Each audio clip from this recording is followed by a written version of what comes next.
Bonsoir tout le monde à la maison, j'espère que vous allez bien. Bienvenue à un autre épisode du Fabi Douce Show. Alors, comme à l'habitude, dans le bocal que vous voyez ici, il y a des sujets que vous nous avez proposé d'aborder et on pige à chaque fois au hasard pour savoir de quel sujet on parle ce soir.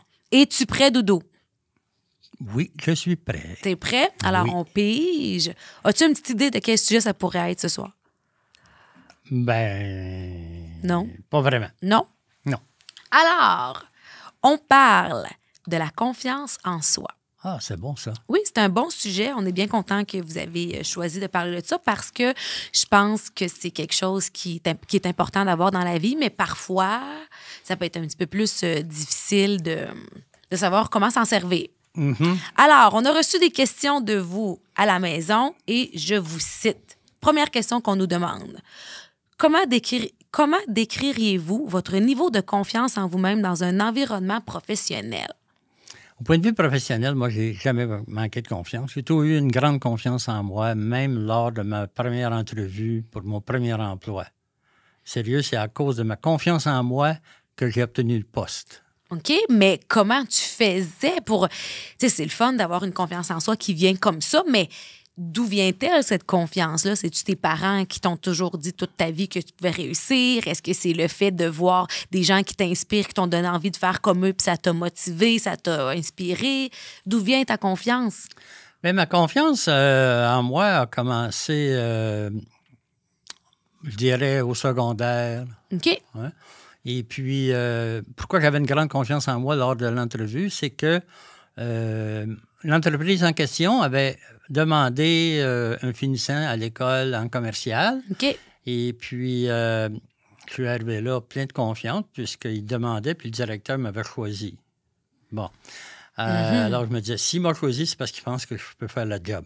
Ah, c'est sûr que ça, c'est une petite longueur d'avance. C'est ça. Alors, lors de l'entrevue, le monsieur m'explique, t'as l'air d'un petit gars, t'es jeune, nanana. Ça fait 6 qu'on embauche depuis 2 ans, puis ils partent tout le temps parce que, ils font pas l'affaire. Mm-hmm. Ben, il dit, il reste juste à embaucher un 7e, puis ça va être le bon. Il m'a embauché. C'est bien le fun. Ouais. Mais toi, t'as confiance en toi? Moi, c'est drôle que tu parles de tes premiers emplois parce que je me souviens que la première fois que j'ai été porter un CV, je sais pas si on fait encore ça, aller porter des CV aujourd'hui, comment ça fonctionne? Oui, il y en demande encore occasionnellement, mais c'est quand même un peu passé mode, là. C'est ça, mais hein? quand tu regardes des annonces, là, dans les journaux particulièrement, je trouve qu'ils n'ont pas évolué tant que ça, là. Ouais. Mais Sinon, tu la peux seule les envoyer. différence, c'est que les CV, maintenant, on les envoie par courriel. Oui, c'est ça. À l'époque, on les postait ou on allait les porter. Mm-hmm. Moi, j'ai toujours été plus... J'ai toujours conseillé d'aller les porter parce que tu as peut-être une chance d'avoir une entrevue immédiatement. Oui. Mais c'est ça. Quand j'ai été porter mon premier CV... Comme toi, j'avais énormément confiance. Ça, j'ai été bonne. J'ai pas toujours confiance en moi, surtout. On pourra en parler éventuellement dans l'épisode. Mais quand c'était pour aller me vendre pour un emploi, j'ai toujours eu tous mes jobs. Ah oui? Toujours. Toujours. Ben, ou presque toujours, là, mais en général, oui. Puis ma mère, elle disait tout le temps, Fabienne est tout le temps engagée dans tous les jobs. Je sais pas, je pense que c'était la façon de me présenter, de me vendre. Je connaissais souvent le travail dans lequel j'allais postuler. Fait que, souvent, ils nous posaient des petites questions tests. Fait que j'avais déjà un peu les réponses, parce que j'avais étudié la matière, comme on peut dire. En fait, c'est très important lors d'une entrevue de connaître l'entreprise, ce qu'ils font. Je pense que ça m'a aidé, ça. Oui. Il faut avoir un minimum d'informations parce que ça impressionne un patron. Effectivement, c'est vrai. Est-ce que tu as eu des entrevues où finalement tu n'as pas été embauché? Oui. Oui. Oui, puis la seule... Puis ça, c'est spécial. Aujourd'hui, je reprends du recul. Des fois, je reprends ça, puis je me dis, voyons, les seuls emplois dans lesquels j'ai postulé dans ma vie ou qu'on m'a pas rappelé jamais, c'est quand je demeurais à Trois-Rivières, quand j'étais jeune. C'était très, très tendance. Pour les gens qui sont de Trois-Rivières, vont comprendre. Travailler dans les bars à Trois-Rivières, c'est très prestigieux. Je sais pas si c'est encore comme ça aujourd'hui, mais je suis sûre que oui. Puis à un moment donné, vient un âge que tu as le goût de commencer à travailler comme barmaid ou comme serveuse pour essayer de pouvoir montrer dans l'entreprise. Et ça, jamais j'ai été engagée. Jamais. En même temps, j'étais tout le temps dans les bars à me saouler comme une folle. Fait que peut-être qu'ils se disaient, on l'avait pas, elle, comme employée. Là, Ouais, c'est peut-être ça qui m'a nuit aussi, Donc, je sais pas. J'allais te demander, qu'est-ce qui t'attirait pour toujours vouloir travailler dans un bar ou Ben, parce que c'était les cool. drinks gratuits ou quoi? Non, pas du tout. C'est comme je te dis, travailler à Trois-Rivières, c'était à ce moment-là, aujourd'hui, je ne sais pas si c'est encore comme ça, mais c'était un prestige. Si tu travaillais dans les bars de Trois-Rivières ou dans les restos de Trois-Rivières, tu étais comme considéré une coche plus haut que tout le monde. C'est vraiment stupide quand tu y penses, là, mais c'était comme ça. Fait que moi, j'étais comme, ben moi aussi, je veux être dans la gang, tu sais, je veux pas juste être celle qui sort dans ces bars-là, mais qui peut y travailler aussi. Mais finalement, j'ai été seulement cliente. Mais pour être allé quand même à quelques reprises, plusieurs fois à Trois-Rivières, j'ai tendance à penser que c'est un peu comme ça encore aujourd'hui. Ah, c'est sûr. J'étais polie en disant que c'était plus comme ça, mais je suis certaine que c'est encore comme ça. Je pense que c'est la mentalité de la ville, mais anyway, c'est pas grave. J'essaie d'ouvrir mon ciel, coudonc, pour avoir la prochaine question. Excusez-moi. Mais oui, je pense que c'est encore comme ça. Malheureusement, parce qu'en fait... je pense que n'importe quel travail, tu peux y trouver un certain prestige qui te donne un sentiment d'être bien dans ton travail, autre que travailler dans un bar qui est considéré cool, tu sais, là. Mais ton premier travail, ça n'avait rien à voir avec les bars. Là. Non, ben non, mon premier travail... Comment c'est arrivé, ce travail-là? En fait, l'histoire, c'est une bonne question. En fait, moi, j'ai travaillé quand même assez tard. J'ai commencé à travailler à 17 ans. Ben c'est pas tard, là, quand même, là. Non. Ben non, j'ai commencé moi aussi à 17 ans. Ben non, mais dans ma gang, il y avait déjà tout commencé. Tu sais, le McDo, ça commence à 14, 15, tout ça. Moi, la raison du pourquoi j'ai commencé à travailler plus tard, c'est que j'avais pas encore ma citoyenneté.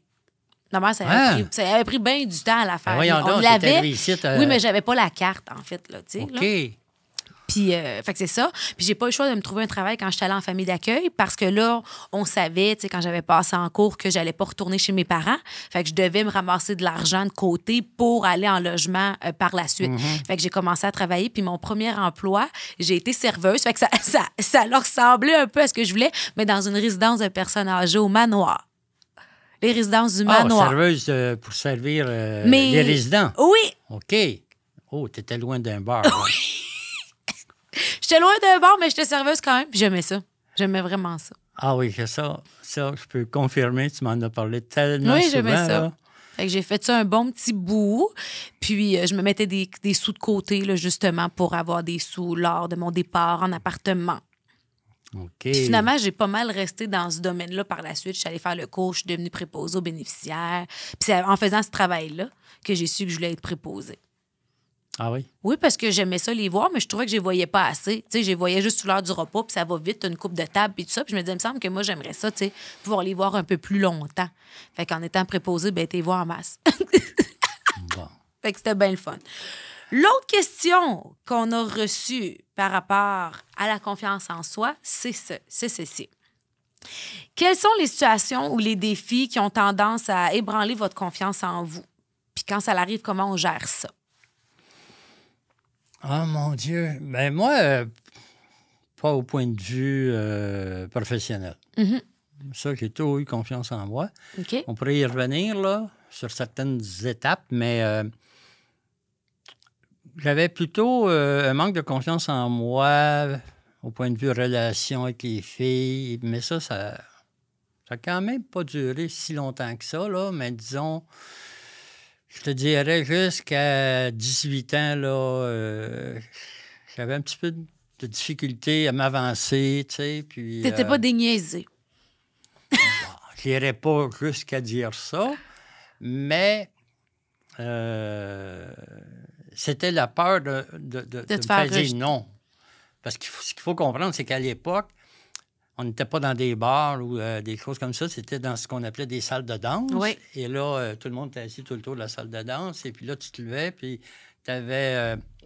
il y avait une fille que tu avais envie de danser avec, mais tu avais toujours une crainte de te faire dire non. Puis en même temps, se faire dire non, ça fait partie de la vie aussi. Oui, puis c'est comme ça qu'à un moment donné... on a dit oui. On évolue. Hein? Aussi. Mais faut quand même... que tu imagines, tu pars d'un côté de la salle, tu vas de l'autre côté de la salle, puis tu reviens bredouille. C'est un petit peu gênant vis-à-vis de ta gang de gars, là, tu sais, là. C'est l'orgueil. Ouais. Il y a de l'orgueil.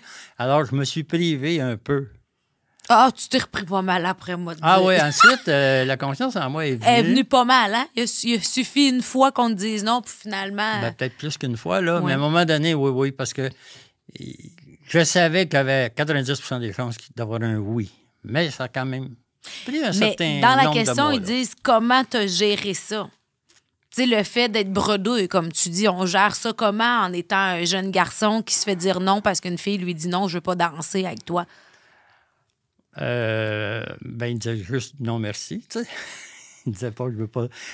Mais comment j'ai géré ça, c'est que à un moment donné, une fille est venue me demander de danser. Ah, c'est elle qui a pris le courage. Ouais, Ah, c'est la nice. star du village. La star du village, en plus. Oui, la plus Wow. belle fille de la paroisse. Mais ça, je n'étais pas le seul à pas aller la demander. Tout le monde se disait, oh, je suis pas à hauteur. OK. Et elle est venue me demander de danser. Et là, j'ai dit, écoute, pourquoi je manque de confiance en moi? C'est la plus belle fille de la paroisse. Fait qu'en fait, c'est elle qui t'a starté bien comme Oui, faut. Comment oui. elle s'appelle? Elle s'appelle Colette. Colette. On salue Ouais. Colette qui a fait en sorte qu'aujourd'hui, Denis a eu une confiance en lui indéniable. C'est ça le mot? Oui, ça m'a donné une très, très grande confiance. Oui. Puis la chose qu'elle m'a dite et qui m'a donné confiance, elle m'a dit, comment ça se fait que tu m'as jamais demandé pour sortir avec toi? Ouais. Ça n'en prend pas gros des fois pour un homme. Il suffit Ben, d'un c'est- petit clin c'est d'œil, il beaucoup. est parti. C'est beaucoup quand même, là. T'as fait dire, hey, pourquoi tu m'as jamais demandé, tu sais? Oui, je sais, mais je trouve ça juste drôle de me dire que, tu sais, finalement, il te suffit que ça pour après ça, tu sais, avoir une, comme je te disais, là, une super de bonne confiance. Oui. Fait que.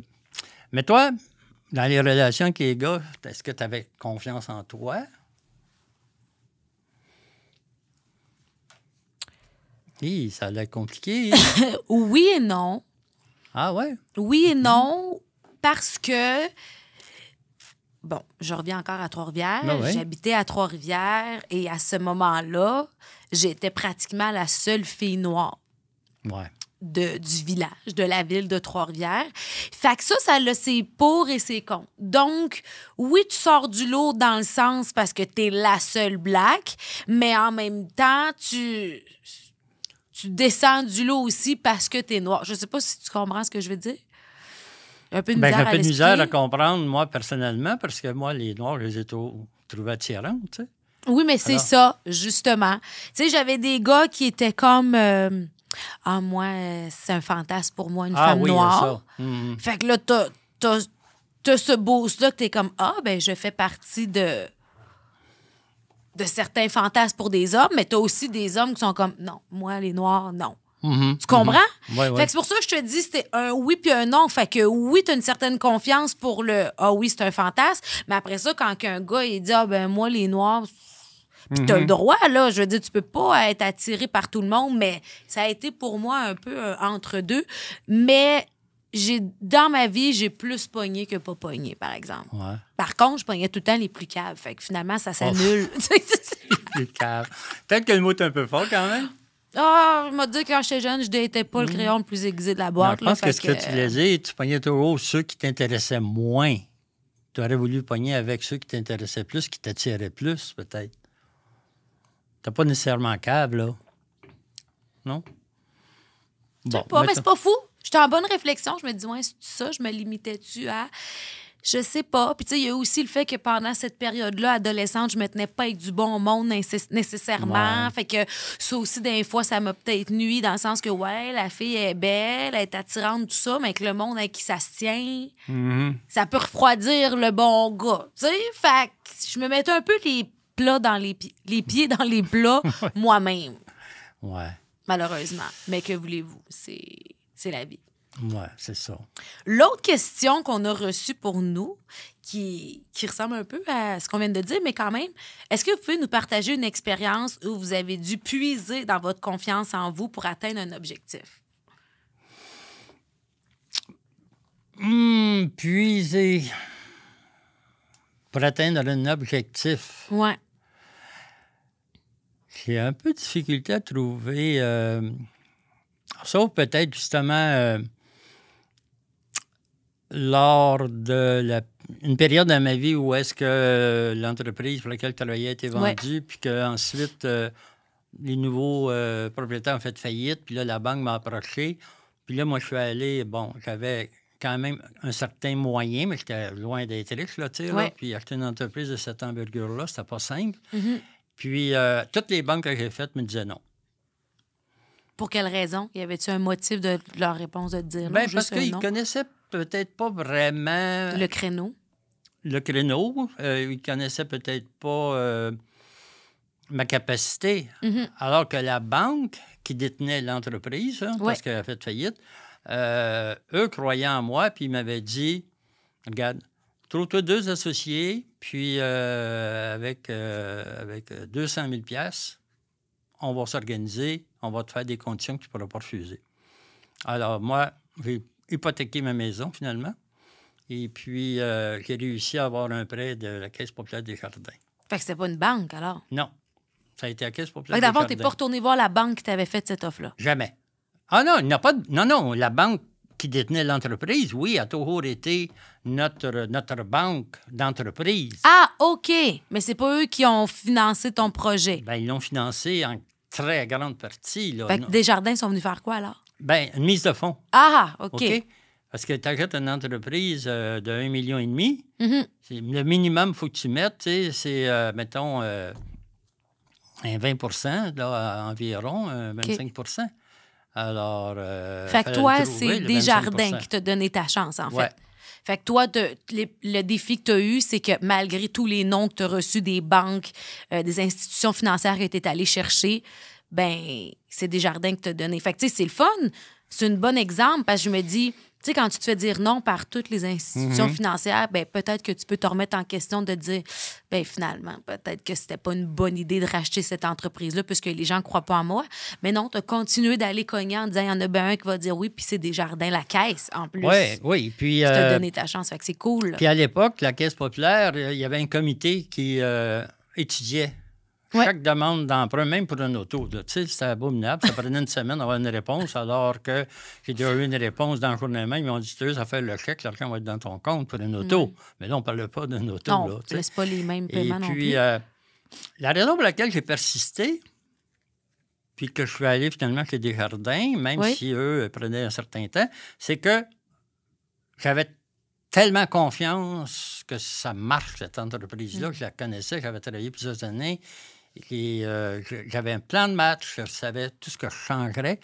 Alors, ça m'a ébranlé, mais pas suffisamment pour que je dise je peux pas. Bravo. Okay. C'est un très bon exemple, vois-tu. C'est pas parce qu'on a des noms que ça ne veut pas dire qu'il n'y aura pas un oui éventuellement ou plus tard. C'est ça. Puis si la Caisse aurait dit non, bien, je pense que je me serais assis avec la banque qui détenait l'entreprise, puis que je leur aurais dit, regardez, si vous m'avez appelé, c'est parce que vous avez confiance en moi. Alors, c'est à vous de me le montrer, là, maintenant. Ouais. Tu sais, là, c'est bien beau dire qu'on a confiance, mais abouti là-dessus. Mais tu sais, c'était un peu décevant. Chaque fois que je sortais d'une banque, là, on disait, hey, vous autres, là. Tu sais, vous allez le regretter. Ils disaient tout le temps, ben là, tu reviendras nous voir dans un an. Ben oui, mais là, si je suis pas capable d'avoir de l'argent, je pourrais pas... Je le sais, quand ils nous disent ça, reviens nous voir. Ouais. Hey. Oui, mais Colin, reviens nous voir. Ben beau me faire dire ça, mais si personne me la donne, ma chance, je pourrais pas venir vous revoir. Non, je vais être au même point l'année prochaine, puis tu vas toujours me dire, c'est parce qu'ils sont juste frileux de prendre le risque, en fait. Mais il y a quand même quelques banques qui m'ont approché par la suite. Ah, ça, c'est sûr qu'après, ils sont tout le temps là. Ah, avez-vous besoin? On va vous le prêter. Ouais. Tu dis, il est trop tard. Non, c'était bien sûr. Regarde, tu avais pas assez confiance le jour que j'ai eu besoin d'argent, puis aujourd'hui, ça donne que... Je n'ai plus de besoin de ton argent. Ouais. Fait que par la suite, ben la confiance, au point de vue professionnel, comme on parlait au début, là, ça n'a pu jamais flancher là-dessus. Là. Fait que ça a été la Colette du professionnel des jardins. Exactement. Colin, cool. Ouais. C'est ça. Alors, mais toi, là, ta confiance, c'était... tu me parlais de ta confiance tantôt au sujet des gars, des boys, comme tu dis des fois. Mais au point de vue professionnel, à un moment donné, tu divergé, tu as changé de direction. Je pense que Et puis, qui t'a ouais. donné la confiance? Est-ce que c'est toi? Quelqu'un t'a poussé dans le dos? Quelqu'un t'a inspiré? Mais je pense que côté professionnel, ça, j'ai toujours eu une confiance en moi. Je pense que j'ai toujours su que j'étais à ma place dans le domaine artistique. Maintenant, c'est drôle parce qu'autant que je disais que les boys, nanana, ben ceux qui m'ont donné de la confiance en moi, c'est 2 boys. Et ça a été mon ex, Jimmy, que ça, je vais toujours lui être reconnaissant de ça, qui m'a vraiment poussé là-dessus. Mais lui, sa façon de m'aider, c'est vraiment de me dire, tu sais, que T'es capable. que j'étais capable. Puis Prends que ta place. et pas peur des menaces. C'est C'est qu'il me ça. l'a dit souvent, puis que, tu sais, il m'a vraiment motivée. Mais la personne, après, je pense qu'il m'a donné ma chance, Ouais. c'est toi. Ah, C'est toi qui as vraiment cru en moi, puis qui a dit, OK, let's go, on le fait. Puis t'as bien fait, parce que, gars, où qu'on est aujourd'hui, tu sais, finalement, Ouais, ça...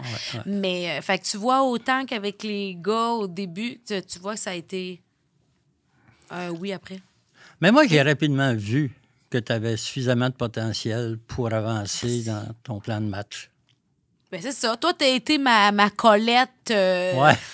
d'affaires. Ma Colette d'affaires. Mais ça m'arrive d'un fois de... t'sais, on peut avoir une confiance et avoir des doutes parfois aussi. Ah, ben oui. Là. Ça, oui. ça fait Mais c'est t'en as eu réel. des doutes aussi depuis qu'on est Ah, ensemble. j'en ai encore. Puis, j'ai J'en ai souvent tout le dit, apprends à connaître ta valeur. Ouais. Hein? Mais ça se vient pas tout seul. Mais à un moment Non. donné, c'est vrai qu'on Non, le sait. mais tu sais, là, dans les premiers temps, là, on avait des entrevues, puis quand il était question de négocier... tu Je me disais, cachais. Ben, tu te cachais pas parce que tu Hey, oubliais j'étais de rester. stressée. Ça, c'était quelque chose qui me stressait tellement, la négociation, alors qu'aujourd'hui, quand on fait... j'ai juste hâte d'être rendu là pour faire, bon, ben c'est temps. Ouais, C'est ça ou c'est rien. c'est Ou ça. on check, là, à voir. Tu mais m'impressionnes tellement, là, parce que... ouais. Des fois, il a peur.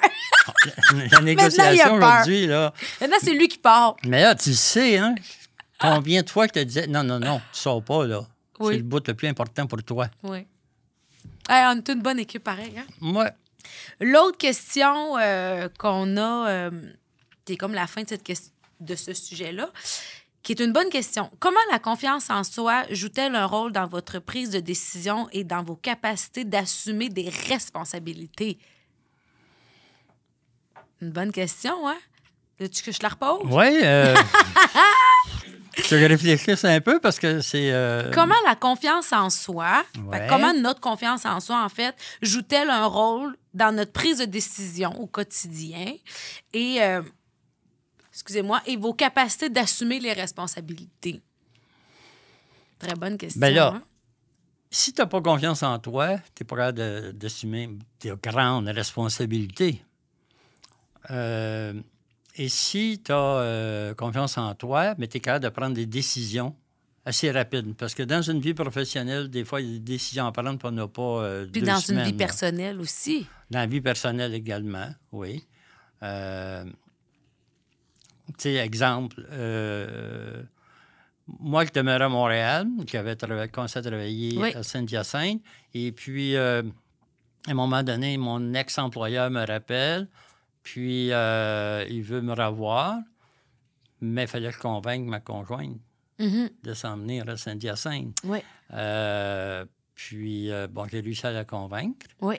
Et j'ai réussi aussi à convaincre l'employeur, mon ex-employeur qui voulait redevenir mon employeur, à renchérir un peu l'offre. Bon, vois-tu? Fait que t'as fait une pierre Puis de je coups. faisais T'as pris des carré- décisions, puis t'as pris les responsabilités Je aussi. faisais carrément un peu de l'acting, là, tu sais, comme, ouais, ça m'intéresse, là, mais tu sais, pas plus que ça. Alors que j'avais tellement envie de ça, là, de retourner là, mais je l'ai jamais laissé pareil. Savais-tu que, à chaque épisode, tu sais que je donne un petit saviez-vous que. Écoutez bien Ouais. ça. Des études et des enquêtes ont été menées dans le domaine de la psychologie et du bien-être pour évaluer le niveau d'estime de soi et de confiance en soi dans différentes populations. Cette étude montre que le niveau d'estime de soi et de confiance en soi peut varier en fonction de divers facteurs tels que l'âge, le sexe, le contexte culturel, les expériences de vie. Certaines recherches indiquent également que les femmes peuvent avoir tendance à avoir une estime de soi légèrement plus faible que les hommes dans certaines sociétés. Qu'est-ce que tu penses de ça? C'est pas fou pareil, là. Pourquoi la Date femme... de quand, cette étude-là? Ça, je ne Je sais l'ai pas. pas. Mais c'est mondial ou quoi? Oui, parce qu'ils ont dit dans certaines sociétés. Fait que les Ah, sociétés, OK. c'est pas mal mondial. Ça veut pas dire que c'est au Québec même. Là. Ça peut être dans des pays un petit peu Ouais. plus en difficulté. Mais ouais. Mais quand même, Moi, compte tenu de mon âge, là, je peux te dire qu'il y a eu une grande évolution. bon, voilà. Hein? Fait que ça marche dans l'âge, le Et- sexe aussi. Oui. Et ce qui, je pense, retenait les femmes d'avoir une grande confiance en elles, c'était malheureusement la religion. Tu penses? Je pense. Parce que la religion, bon, à l'époque de ma mère, exemple, elle signait des chèques. C'était elle qui Ben s'occupait oui, de mais tout. c'est ça. Mais elle signait des chèques, Madame Isidore, t'es trop. Mais je pense que c'est pour ça que, comme ils disent, là, c'est une étude générale. Probablement qu'avec les années, ça s'est amélioré, comme tu dis. Mais le fait que les femmes, dans le temps, on pouvait pas voter, on pouvait pas faire ci, le sexisme au travail, les femmes moins payées que les hommes alors qu'ils font le même métier, les mêmes tâches. Tu sais, tout ça, veut pas, oui, ça peut jouer sur la confiance d'une femme à long terme et aussi sur sa descendance. Là. Absolument. Donc, c'est pour ça que je me dis que oui, c'est une étude qui est probablement très réelle. Cependant, les girls, l'amélioration est là et puis je trouve que de plus en plus de girl boss, de femmes assumées, de femmes qui sont fières de dire qu'est-ce qu'elles pensent haut et fort, elles se foutent du jugement, elles prennent leur place puis on peut peur des menaces puis ça, ben c'est super. Mais on voit sur les conseils d'administration beaucoup plus de femmes qu'auparavant. Et ça apporte vraiment un plus Mais oui, dans les entreprises. tout à fait, tout à fait. Alors, sur la fin de cette belle épisode, est-ce que tu as un conseil à donner à des gens qui nous regardent ce soir, qui ont peut-être une certaine difficulté sur leur confiance en soi professionnelle ou aussi personnelle? Quel conseil tu pourrais peut-être donner à ces gens-là avec ta belle sagesse? Bien, c'est difficile de donner des conseils parce que la confiance en soi, Ça se travaille. oui, ça se travaille. Au départ, quand tu es jeune, tu l'as ou tu ne l'as pas.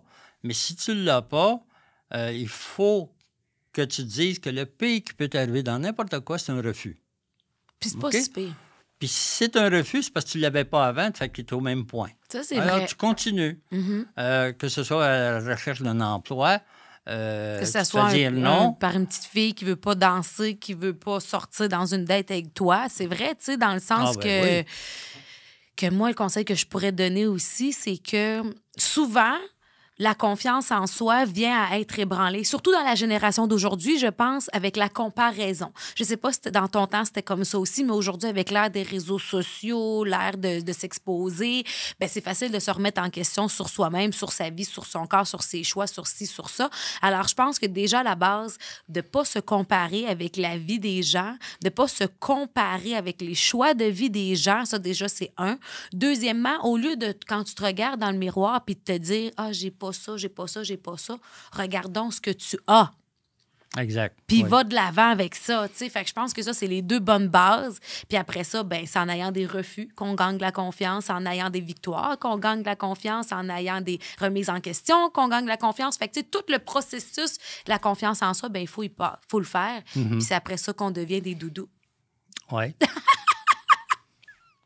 Moi, au tout début non, pas au début de ma carrière, mais à mi-carrière, à un moment donné, juste en face de notre usine, il y avait une usine qui démarrait. Ton compétiteur. Non. OK. Une usine qui était complètement dans les câbles. Il était dans les câbles, les élingues. Ouais. Bon. Et il est venu me rencontrer parce qu'il trouvait qu'il avait été osé d'acheter l'entreprise. OK? Tu l'avais Et- inspiré. Oui. Puis là, je lui ai dit, regarde bien, là, toi aussi, tu es capable. Toi aussi, tu vas progresser parce qu'il avait été travailleur dans une usine où il faisait des cordes à linge, Oui. exemple. Tout ce qui est élingue, tout ce qui est... Et je lisais dans le journal de cette semaine Oui. qu'aujourd'hui, il y a des usines aux États-Unis. Il y a des usines... Je me souviens Wow. plus combien. Il y a comme 7 usines. Il y a 1000 employés environ. Mon Dieu, OK. Il y a un chiffre d'affaires de, je me souviens pas, là, mais plusieurs millions, là. Tu sais, là, quelque bien chose le comme 25-30 millions. Fait que tu vois que, veut pas, sans prendre tout le mérite, c'est peut-être ta petite tape dans le dos. Oui. Tu sais, pense si que tu l'as inspiré, puis qu'il est allé se mettre en face de toi, qu'il a osé te dire qu'il était fier de ce que tu avais fait, puis que toi, tu lui as dit qu'il était capable, ben des fois, d'avoir un petit clin d'œil ou une petite tape dans le bras, dans le dos, par quelqu'un qui t'inspire, ben ça peut te mener loin. Fait que ça aussi, je pense que c'est à retenir de sans se comparer, aussi s'encourager entre nous. Ça peut nous amener très loin, autant pour un que pour l'autre. Hey, tu peux même pas savoir à quel point j'étais fier quand j'ai vu l'article une pleine page. C'est sûr. Et puis on le voit. Puis je lui avais dit, regarde, si tu crois à un projet, va de l'avant. Il faut que tu prennes des décisions puis des risques. Mm-hmm. Si tu prends aucun risque, ben tu restes stable, tu sais. Alors, je pense qu'il y a pris beaucoup de risques à la lecture de Tant mieux. Bien, félicitations à lui. dire. Oui, puis j'aimerais ça le rencontrer puis le féliciter, puis je vais m'organiser pour aller le revoir. Là. Bon, ben voyez-vous. Donc, ben merci beaucoup d'avoir été avec nous ce soir. C'était très agréable, très beau podcast. Ouais. Et puis, lâchez pas votre confiance en vous. Continuez de croire en vous. Puis le meilleur est à venir à tous. Bonne soirée tout le monde. Ciao. Bonne soirée.